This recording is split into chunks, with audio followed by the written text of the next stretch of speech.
Государственное инвестиционное агентство Абхазии является посредником между заемщиком и российской кредитной организацией.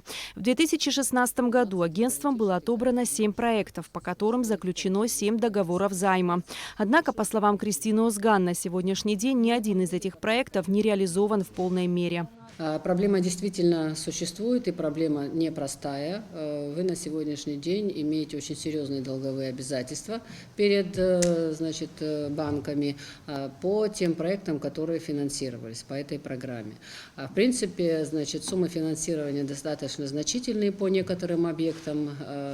И есть проблемы, связанные с тем, что практически все проекты не реализованы полноценно и не вышли на свою проектную мощность, о которой заявлялось, и, соответственно, результата пока мы не имеем. На данный момент мы обратились к российской стороне относительно возможного изучения наших предложений, связанных с реструктуризацией задолженности, с дофинансированием тех проектов, которые имеют право на жизнь, соответственно, могут быть реализованы в течение, соответственно, 2021 года. Один из проектов «Гранд-отель Сухум-2». Это пятиэтажная гостиница с рестораном на 6-м кровельном этаже. Расположена на набережной Махаджиров.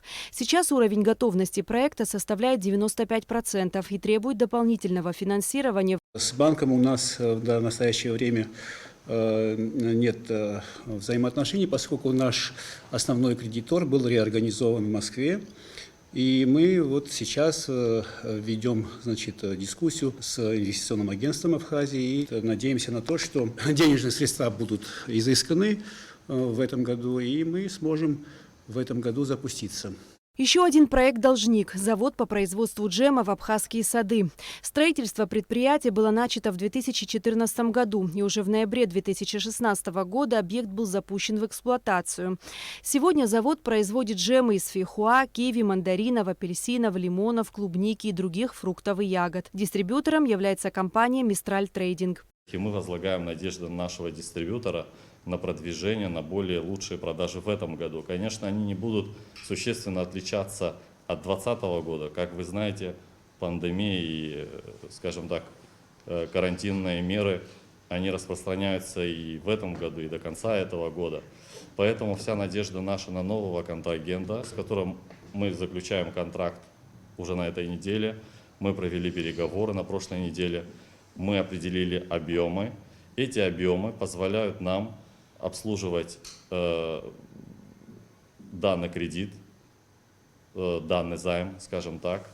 И я так предполагаю, что мы уже к концу лета, получив объемы закупа от наших покупателей, сможем реструктурировать финансовую модель и уже определить сроки выполнения наших обязательств.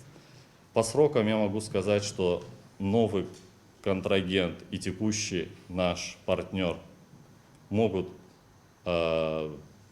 скажем так, в течение 6 лет выполнить наши обязательства перед нашим кредитором.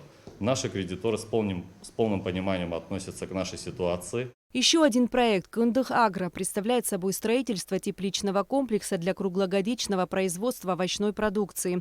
В рамках эксплуатации тепличного комбината планировалось выращивать овощную продукцию – томаты, огурцы и зелень. Однако у проекта возникли проблемы с технологическим процессом. Нам поставили, который кормит, миксер полевой. Не тепличный, а полевой. А что такое полевой? Новый миксер надо поставить. Это небольшая сумма, но они должны приехать. Оттуда они не могут приехать с Израиля.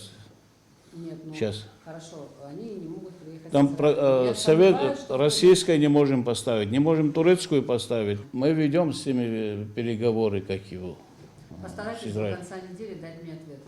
На совещании обсуждались проблемы реализации других проектов – Сухумская ривьера, Тотус и Зарубежкомплект. Контроль будет тотальный. В данном случае это не только односторонний контроль, будет соответствующий уполномоченный российский орган Российской Федерации также следить и отслеживать, что происходит на этих объектах. Прошу вас иметь это в виду, когда вы будете подтверждать свою позицию относительно готовности дальше двигаться в рамках тех отношений, которые у вас сформировались. Понятно, с каким-то изменением условий по кредитным договорам. Прошу быть готовыми со всеми необходимыми материалами. Прошу иметь с собой всю переписку с банком, договор, все доп. Соглашения к нему, чтобы на любой вопрос вы готовы были ответить. Следующая встреча Кристины Озган с предпринимателями состоится в понедельник уже в Москве. Эсма Гуладзе, Алексей Баструков, Абхазское телевидение.